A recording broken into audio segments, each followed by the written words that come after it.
ఓం శాంతి. ఆత్మీయులందరికీ కార్తీక జ్ఞానదీపం శుభోదయం, స్వాగతం. మన భారతదేశంలో ఉండే జ్యోతిర్లింగాలు, పుణ్యక్షేత్రాల విశేషతలు తెలుసుకుందాం. ఈరోజు శ్రీ రామేశ్వర జ్యోతిర్లింగం గురించి తెలుసుకుందాం.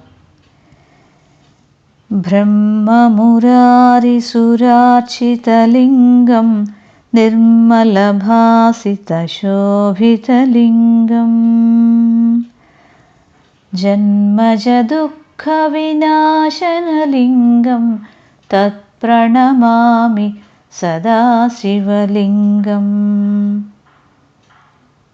అని ఆ పరమశివునికి యావత్ ప్రపంచం భక్తి శ్రద్ధలతో స్తోత్రం చేస్తున్నారు.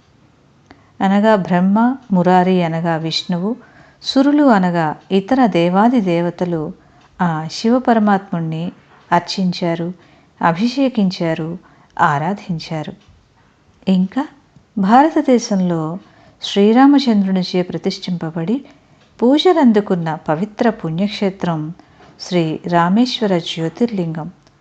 శ్రీకృష్ణునిచే పూజలందుకున్న గోపేశ్వరునిగాను, వినాయకునిచే గోకర్ణేశ్వరునిగాను పరమశివుడు పూజలందుకున్నారు. అట్టి శివపరమాత్ముడు దేవతలకు, ఋషులకు, మునులకు, గంధర్వులకు, సర్వులకు మహిమాన్వితుడయ్యారు. వారిని అడుగడుగునా స్మరించుకోవడం శ్రేయస్కరం మరియు శుభకరం. ధన్యవాదాలు.